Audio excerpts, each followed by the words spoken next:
Hello people, నమస్తే. నేను మీ మహిత. Welcome to Mahitha Madhurimalu. దొన్నె బిర్యానీ అంటే అందరికీ తెలిసే ఉంటుంది కదండి. ఈరోజు వీడియోలో మీకు నేను ఈ రెసిపీ చూపించబోతున్నాను. చాలా ఈజీ ప్రాసెస్ అండి. ఒక్కసారి నా స్టైల్లో చేసినట్టు చేసి చూడండి. ఇంకా బయటికి వెళ్ళి తినే అవసరం లేకుండా ఇంట్లోనే ఇష్టంగా చేసుకొని తినవచ్చు.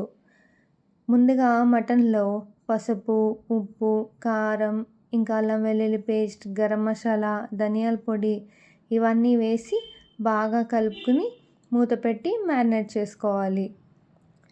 ఇప్పుడు స్టవ్ మీద ప్యాన్ పెట్టి ఆయిల్ వేసి అందులో ఉల్లిపాయ ముక్కలు, పచ్చిమిర్చి, టొమాటో ముక్కలు వేసి కాసేపు ఫ్రై చేసుకోవాలి. అవి కొంచెం ఫ్రై అయిన తర్వాత పుదీనా, కొత్తిమీర వేసుకొని ఒకసారి కలుపుకొని మూత పెట్టి మగ్గించుకోవాలి. చూసారు కదండి, ఇది పూర్తిగా మగ్గింది. ఇప్పుడు దీన్ని స్టవ్ ఆపేసి పూర్తిగా చల్లారనివ్వాలి.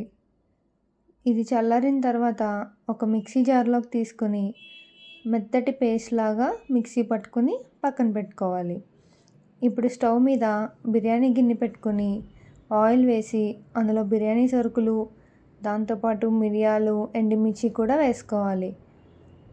సన్నగా తరిగిన ఉల్లిపాయలు, కరివేపాకు, కొత్తిమీర, పుదీనా ఇవి వేసుకుని ఫ్రై చేసుకోవాలి.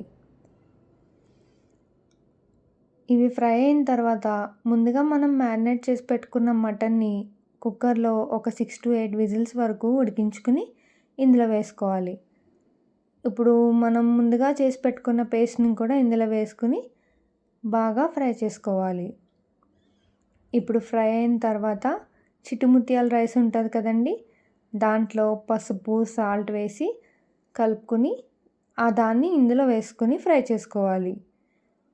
రైస్ ముందే ఫ్రై చేసుకోవాలండి, అప్పుడే మొత్తం రైస్కి ఫ్లేవర్ అంతా పడుతుంది. ఇప్పుడు మటన్ బాయిల్ చేసిన వాటర్ ఉంటుంది కదా, దాన్ని కొలతలతో ఇందులో వేసుకోవాలి. బాగా కలుపుకొని మూత పెట్టి ఒక 5 minutes హై ఫ్లేమ్లో మగ్గించుకోవాలి.